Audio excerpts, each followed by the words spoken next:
Յուրաքանչյուր TV-ն շարունակում է աշխատանքը, տաղավարում այսօր իմ հյուրն է լրագրողներ հանուն մարդու իրավունքների հասարակական կազմակերպության նախագահ Ժաննա Ալեքսանյանը։ Բարև ձեզ, Տիկին Ալեքսանյան։ Բարև։ Շնորհակալ եմ այսօր ընկալվելու համար։ Սիրով։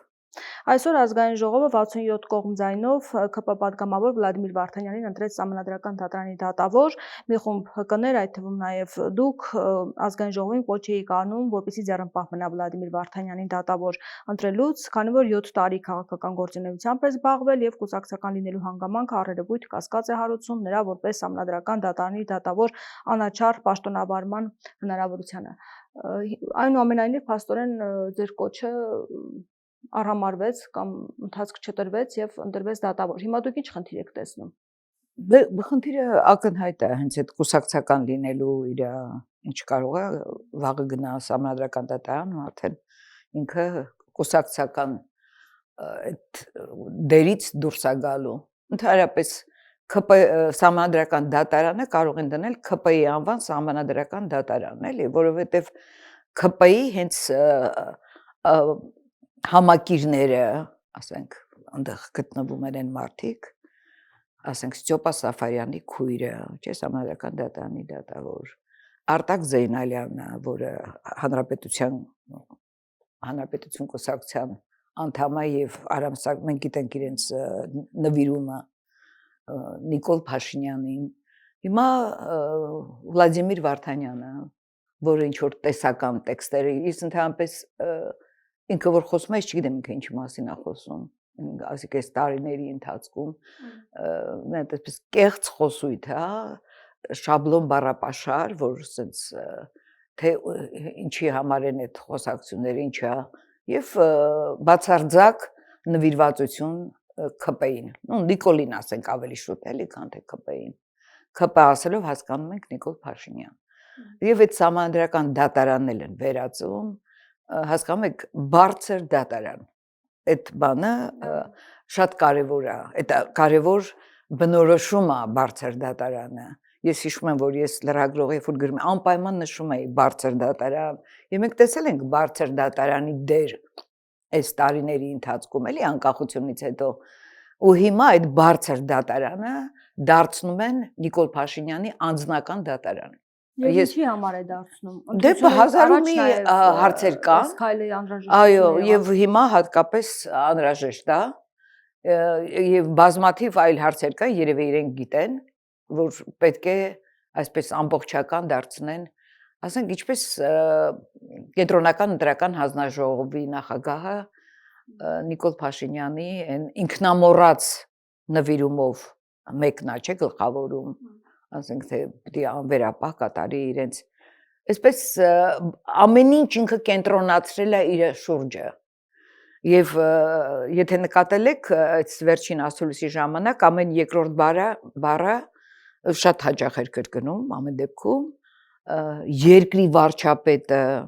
ասենց ասում էր, որ երևի չմոռանա, որտեվ վարչապետ լինում են, ասելով չի։ Դու ինչ վարչապետ ես։ Այն ժամանակ ես վարչապետ, երբ որ քո շահերին է ինչ որ բան պետք, բայց այն մնացած դեպքերում, երբ որ օրենք ես խախտում եւ բացարձակ չես հիշում, որ դու երկրի վարչապետ ես, որը սահմանափակված է օրենքներով։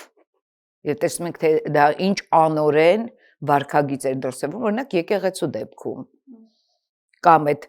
հայոյանքները, այդ վարքը ինչ էր թելադրում, ասենք, ինչ էր խոսում ինքը, դա երկրի վարչապետ է կոչվում։ Այդ ժամանակ թող հիշի, որ ինքը չգիտի էլ ինչ բան, ինքը գիտեք ինչ երկրի վարչապետ ասելով հասկանում, որ ինչ ուզենա պետք է անի։ Գիտեք, այն որ կան այդպիսի դեմքեր, մենք տեսնում ենք էլի մեր միջավայրում, եւ ինքը անում է այն, ինքը այդ իր պատկերացումները երկրի վարչապետի մասին դա է, որ ինչ ուզենա անի։ Որ մետրոյում այդ կնոջ վրա բղավի, իր ախրանայով եւ կողմնակիցներով այնտեղ կանգնած այդ ճչա, գոռա, ինչ վարքագիծ ուզենա դրսը։ Դե ներողություն խնդրեց։ Դե ասում են ինչու՞ չեք այդ հանգամանքը հաշվի առնում, որ մի նախագահն է ներողություն խնդրել։ Ուրեմն գիտեք ինչ, այդ ներողությունը կարծում եմ, որ ինքը հատուկ ներողությունը խնդրեց, ոչ թե կնոջից, այլ ընդհանուր, որ հետո դա օգտագործի, ես դրանում համոզվեցի, Արդեն 3, որ ես դեռ կասկածում էի, որ մտածում էի իրոք ներողություն է խնդրել։ Եվ այդ ներողությունը այն իր հպատակները, այսպես ասեմ, անունները չեմ ուզում տամ, նաև դրանց մեջ կան մարդիկ, որոնք ասենք ինձ ընտանիքներից են եկել կամ ինչ-որ բան, որ անհարիր է, էլի այս տեսակ պահվածք ընդհանրապես, որ ասենք մի քիչ գրագետ են, որ ինքը բացառիկ մի կերպար է, եզակի մեկն է, չէին նշում աշխարհում, թե որտեղ էլի, որը կարող է ներողություն խնդրի կնոջից, ասենք, որի վրա նստած գոռում էր։ Երբ որ այդ ձայնագրությունը սղագրեցին, ու դու տեսնում ես այդ կինը ինչ կիրթ պահվածք ունի, այդքանից հետո, որ իր վրա գոռում է, հետո ինչ ոնց ուզում խոսում է, ու ասենք ինքը այդ ամբողջ ընթացքում ներողություն չի խնդրել։ Մենք շփվելուց sense սովորական ներողությունը պետք է քո վարքագծի կանոնը լինի, որ դու անընդհատ ու հիմա սրանք դրել էին, դարձրել էին նախընտրական հիթ, որ ներողություն է խնդրել վարչապետը, որ այդ մի բացառիկ ես գրառում արեցի դրա հետ կապված, բայց դուք տեսեք նախ ինքը այդ թեման զարգացավ հակաարցախյան, այդ արցախցիների դեմ, այդ ատելության խոսքը սրվեց, այդ ամեն ինչից հետո ու այդ կնոջ հասցեին սկսեցին հերյուրանքներ, որ ասել է իբր թքել եմ Հայաստանի վրա, երբ որ սղագրություն այնքան շեր էին արել Facebook-ում ես տեսնում էի, էլի, ասենք որ այդ կնոջը փախարակեն, բա թող մի հատ Նիկոլ Փաշինյանը հայտարարեր, որ ինքը տենց բան չի ասել, անպարկեշտ մարդ, պատկերացնում եք, քեզ հետ է ինքը զրուցել, դու լսել ես, որ ինքը նման բան ասի, դու եթե տեսնում ես ու ամբողջ օրը այդ սոցիալական ցանցերում ես, ու դու տեսնում ես, որ նաև քո շրջապատն է դա գեներացնում, դու բարոյականություն չունես, որ ասես, ինքը չի ասել տենց բան, այսինքն դրա համար եմ ասում, որ այդ ներողությունը 2-3 օր շարունակվում եւ այդ կնոջը, այդ փախարակումները, այդ փախածը դու ես, որ փախել էիր ու թողել էիր արցախցիներին միայնակ։ Գիտեք, մենք մեծ ուսումնասիրություն ենք արել, տեղահանումը սեպտեմբերի 19-ին, որ սկսվել էր արցախցիների, մենք այդ Գորիսի կամուրջի մոտից, մենք փաստահավաք աշխատանք ենք արել եւ առնվազն 300 ընտանիքներում ենք եղել եւ լսել ենք ինչպես են իրենք տեղահանվել։ Դա սարսափելի պատմություններ են եւ հատկապես Մարտունի շրջանը սահմանամերձ Մարտակերտի որոշ գյուղեր ամենայն մեր կայքում տեղադրված են այդ բոլոր հոդվածներ, ասենք նայեք հոսանքը անջատել են ամբողջ գյուղի ու մարդիկ կան որ տներում են ու պատուհանից տեսնում են ադրբեջանցիներ զինված, դա ի՞նչ է, դա ցեղասպանություն չի, դու ասում ես նրանց փախած, իդեպ ես առաջ անգամ չի այդ մասն, մնայիկ կռվելը շատ են ասել իշխանության ներկայացուցիչներից, պատգամավորներ, ադրբեջանական խոսույթ է իմ կարծիքով, շատերն են, չէ, իրենց այդ կուսակցությունից բանը խոսակցությունը վարում, մնայիկ կռվեք, ուրեմն մարդկանց համար ստեղծեն անելանելի վիճակ, այսինքն երևի ուզում էին, որ կոտորվեին այդ մարդիկ ընդեղ, երևի դա ավելի գլխացավանքներից Նիկոլ Փաշինյանին կազատեր, այդ դեպքում իսկ ինչ պետք է փախներ այդ վիճակում, մենք շատ լավ գիտենք ընդեղ ինչ է տեղի ունեցել, շատ լավ, եւ գիտեք, ուզում եմ այս հանդիպումը մետրոյում, անցանկալի հանդիպումը այդ կնոջի համար մետրոյում, ցույց է տալիս արժեքային համակարգը նաև արցախցիների արժեքային համակարգը շատ բարձր է։ Ես հանգիստ կարող եմ ասել, մեզանից են բարձր է։ Ես դա տեսել եմ, որ ամեն ինչ կորցրած այդ մարդիկ առաջին տեղում դնում են հայրենիքի կորուստը, ոչ թե իրանց ունեցվածքը, տունը, այլ հայրենիքի կորուստը, ամենահասարակ մարդու հետ էլ որ դու խոսես, ինքը մեր հողն ու ջուրն են կորցնում։ Այո, հայրենիքի կորուստն է առաջին տեղում։ Ու սրանք մեզ ուզում են, որ մեզ այդ հիշողությունից կտրեն այդ մարդկանց, այդ անհարգալից վերաբերմունքը, որ երբ ասում եմ մենք մեր տուն ենք ուզում գնանք, Փաշինը բարկացավ, դուք ստեղ պետք է մնաք, չպետք է գնաք, Դե ինքը շատ որ խոսում է, ավելի շատ խոսում է Ադրբեջանի համար, չգիտեմ, Էրդողանի, ինքը մեր համար չի խոսում, էլ հիմնականում իրենց համար է խոսում, որ ցույց տա, որ ինչ լավ ինքը կատարում է, իրենց այդ կոնտեքստը ապահովում է, այն ինչ որ անում է Ադրբեջանը։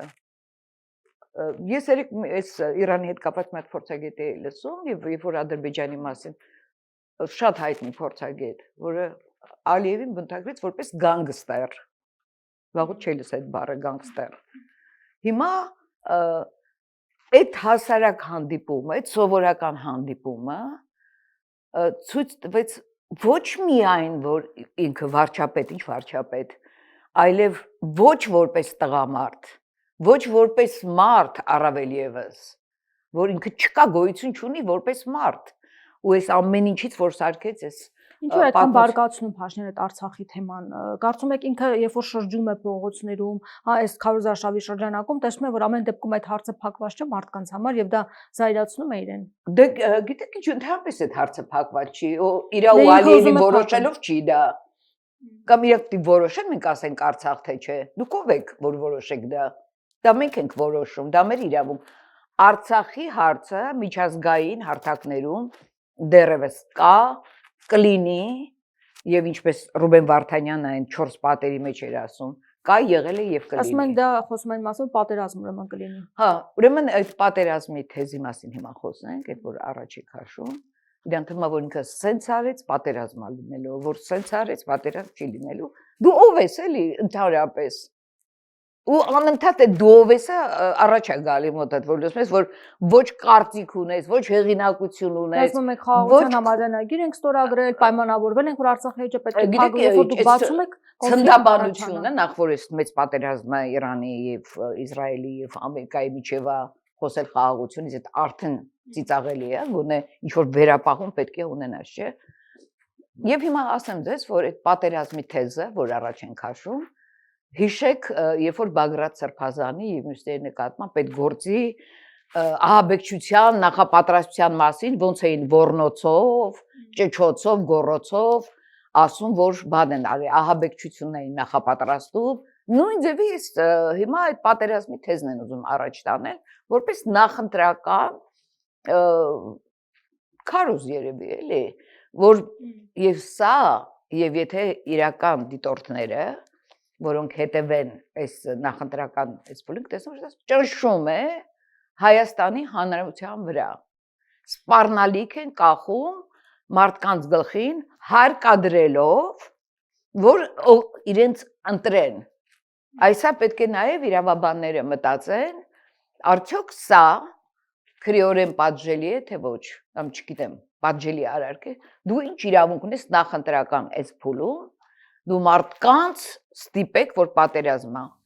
լինելու։ Փաստորեն վախի մտնում պատերազմները այտենց հեշտությամբ չեն լինում, ոնց որ պատկերացնում է Նիկոլ Փաշինյանը։ Նույնիսկ ժամկետ է նշում, աշնանը։ Հա։ Դե երևի դեռ հանրակրվեկ սահմանադրության անցկացման հարցեր կան։ Դրա համար ժամկետները ինքը լավ գիտի ինչ են իրեն պարտադրում, որ ինքը այստեղ անի։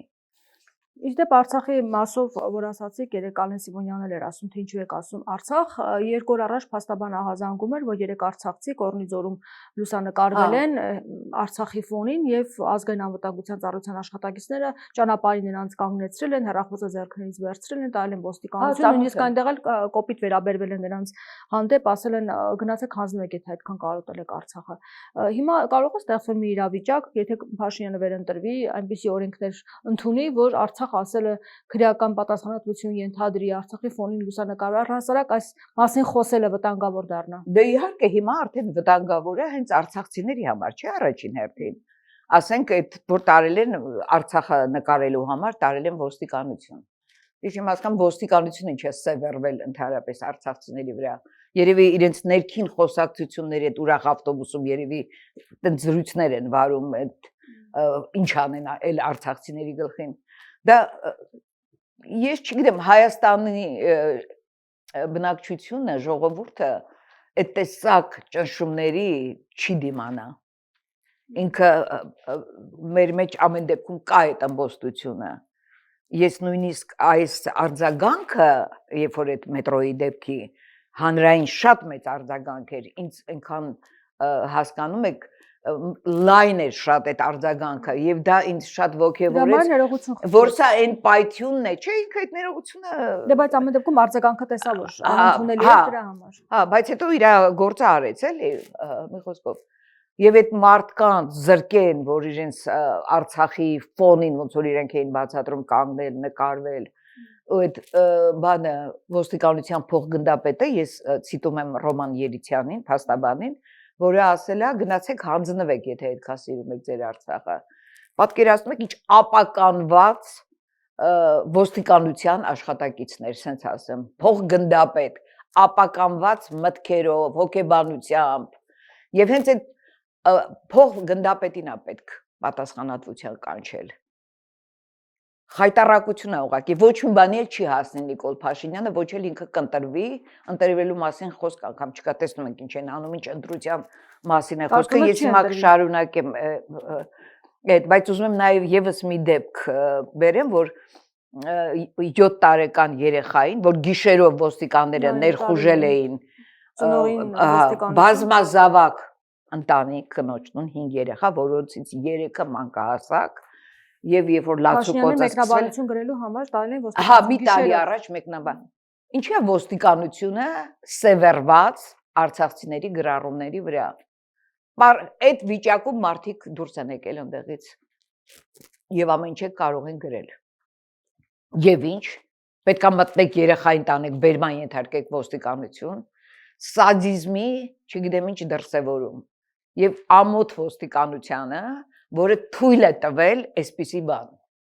Ոչ մի անգամ չի եղել այդպես բան։ Ես գիտեք տարիներ շարունակ ոստիկանությունը իմ ուշադրության կենտրոնում ա եղել։ Եվ երբեք ես չեմ տեսել, որ մորը ու երեխային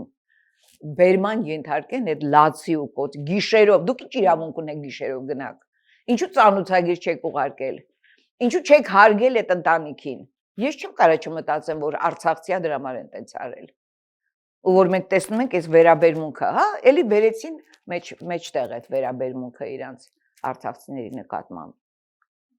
Այսինքն դա նաև հանրության մոտ, այս որ անընդհատ ասում են մնայիք, կռվեիք,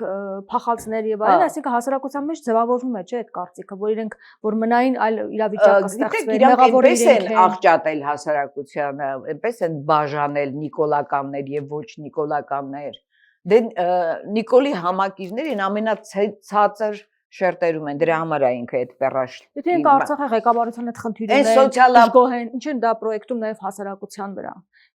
եւ մեղավորությունը նաև դնում հասարակության վրա, որտեղ Փաշինյանը մեկը ասում էր, սկսում էր արդեն ղեկավարության մասին Արցախի խոսեր, թե փոխեցիք նախագահին եւ այլն, այսինքն հասարակ ժողովրդին այդ որոշումների մեջ մասնակից է եղել, որ մեղավորության մեղքը նաև նրանց վրա է դրվում։ Եթե իրականում սխալ են մենք դա։ Այս կնոջ հետ խոսելուց էլ էր, չէ, որ ինձ չփորձեք մեղադրել։ Ահա, հենց դա եմ ասում։ Հա, ասում է դուք արդարանալու այդ բանը իր մեջ անընդհատ կա, որ ինքը պետք է արդարանա։ Ու երբ որ ինքը վարչապետ չլինի, ինքը այլևս չի կարող արդարանա, էլի։ Պետք է քրեական պատասխանատվության ենթարկվի այն բազում բաների համար, որ ինքը արել է։ Իսկ այն, որ կաթողիկոսին թույլ չտվեցին գնա Վրաստան, մասնակցի պատրիարքի հուղարկավորությանը, ինչ էր սա։ Բրեժխնդրություն էր, ես դա կաթողիկոսի բացարձակ հեղինակություն, բացարձակ չէ, բայց հեղինակությունը եւ բոլոր հարցումներով եկեղեցու եւ կաթողիկոսի շատ բարձր է։ Իսկ ինքը դրանց կողքին պատկերացնում եք մի 10-15% ինչ որ բան ունի եւ էլի իր ինքնահաստատվելու այդ առավելությունը հասկանում եք, ոչ մի արժեք իր համար գոյություն չունի, բացարձակապես, թող չհարգի կաթողիկոսին։ Ասում եմ համար կարգալույց եղած է կաթողիկոսը։ Իսկ ինքը մեզ համար վաղուց կարգալույց եղած է, ինքը գոյություն չունի մեզ համար։ Ուղղակի զուտ ինչ-որ բնացել է, էլի այնտեղ, իր ասելով, ինքը ով է, որ կաթողիկոսը իր համար գոյություն կարգալույց։ Հա, եւ այդ ազգային անվտանգության ծառայության այդ տնօրենի այդ բառերով որ Վեհապարի եղբոր մասով Վեհապարի անունով հա անունով նաև այն որով Նիկոլ Փաշինյանն ես թույլ չեմ տա ինձ կրկնել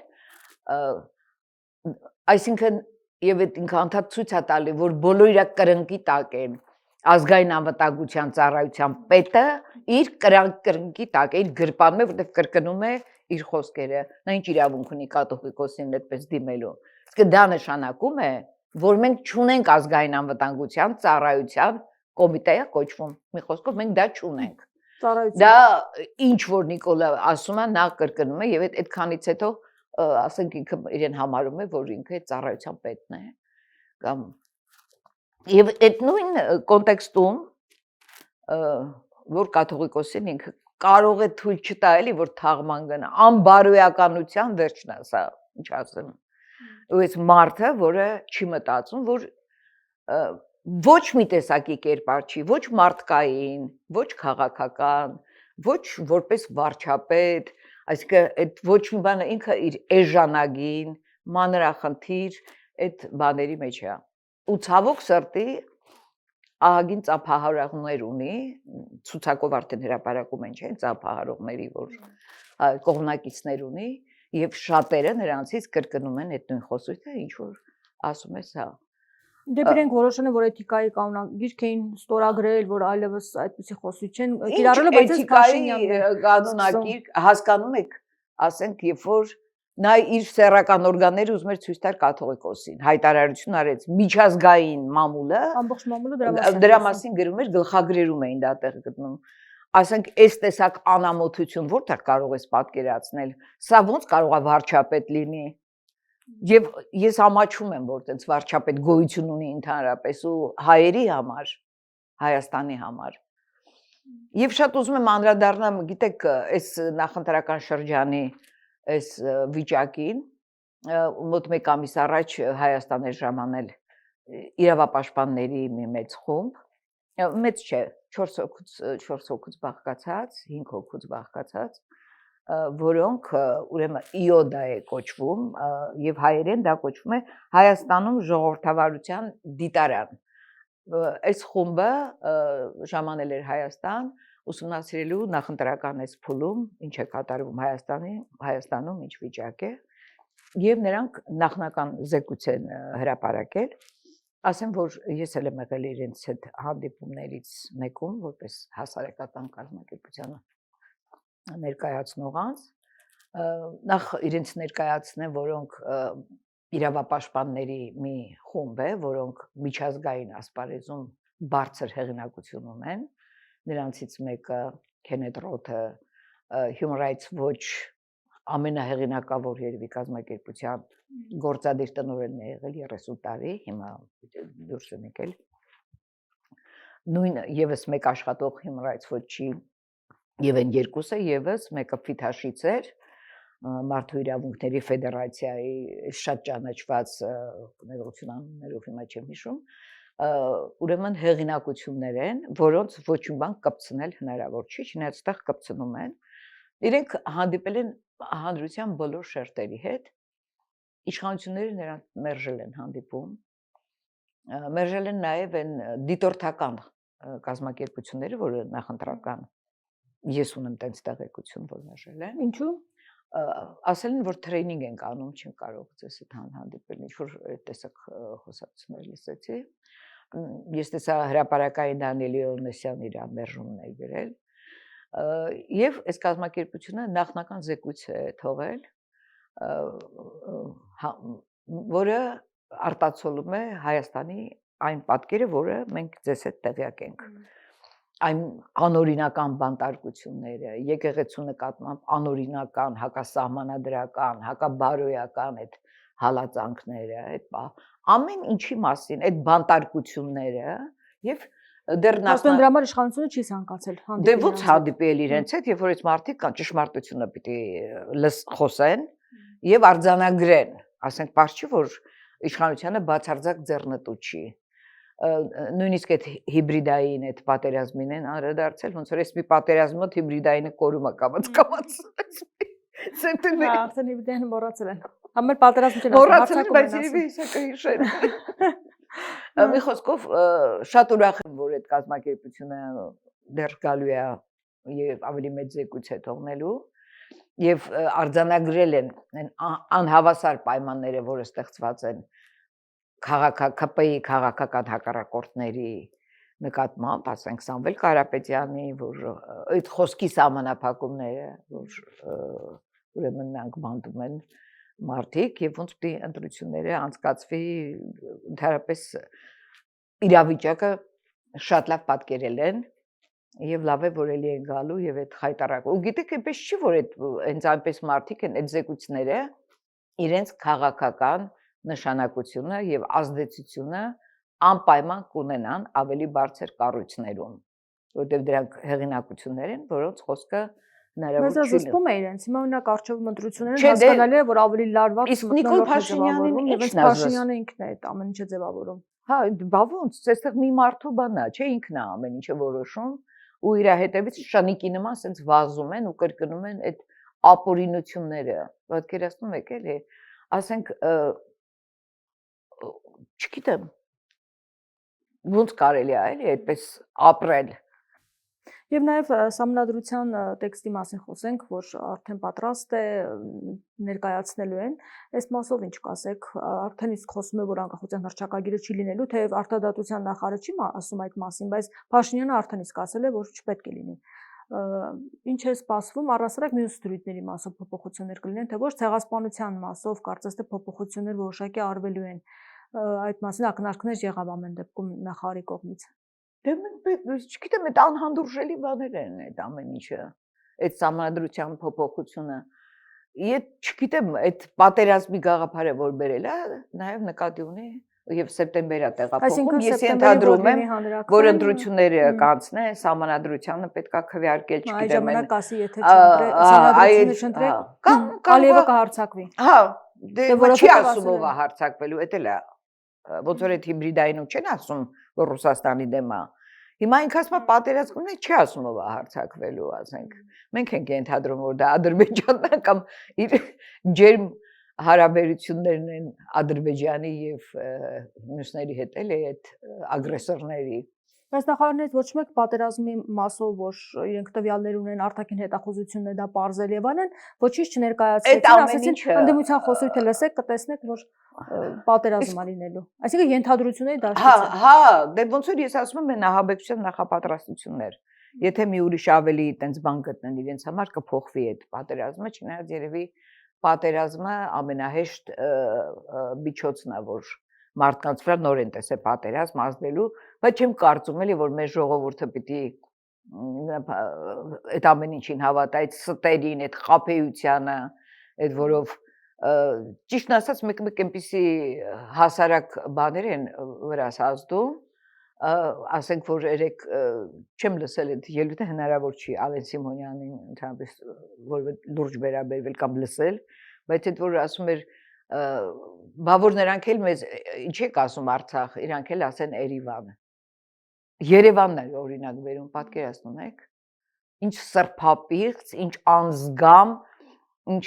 իսկ իրենց համար մեկ կա։ Մենակ մնան իշխանության, Հայաստանի հետ ոնց ուզենան կվարվեն։ Այդ կրծքազարդը որ սարքել է, որ բոլորին ցույց տա, որ չէ ինքը դրսիններին է ցույց տալի, որ գոնե էս թողեք մնա էլի էս հանձնել, չգիտեմ, ինչ պատիժ էր սա, մենք արժանացանք այս պատժին, սա պատիժ է մեզ համար, էլի, այսպիսի մարդիկ լինեն իշխանության մեջ եւ մի հատ էլ մտածենք, որ նրանք անցնելու են կամ ընտրվելու են, ես մեծ հույս ունեմ, որ դա չի լինելու, մենք չենք կարող, մեզ այդպես անհամատեղելի բոլոր առումներով եւ մարդկային առումով եւ քաղաքական բոլոր առումներով անհամատեղելի այդպիսի մարդանմաններ լինեն, որ այսպես ասեմ էլի, որոնք ոչ խիղճ ունեն, ոչ գիտակցություն ունեն, որ բաց ինչ իրենց պետք է, ինչ անձամբ, ասենք որ կարող էր միլիոնները դնի գրպանը, չէ՞, 14 միլիոն ստանա մեկ տարվա համար ու թոշակառուին ասի դու 10,000 դրամ, ասենք այս մարդկանցից ինչ սպասես, ոնց կարող են իրենք շարունակել մնալ իշխանության, դա պետք է գիտակցի մեր ժողովուրդը ու պետք է մերժի, չնայած իր մեջ կա այդ մերժվածի, հասկանում ես, իր խարխլված ամբողջությամբ, իրանք պետք է միայն ուղղակի վերցնել ու դուրս տանել։ Շնորհակալ եմ զրույցի համար։ Զրուցում է լրագրողներ հանուն մարդու իրավունքների հասարակական կազմակերպության նախագահ Ժաննա Ալեքսանյանի հետ։ Շարունակեք մեզ հետևել, կհանդիպենք։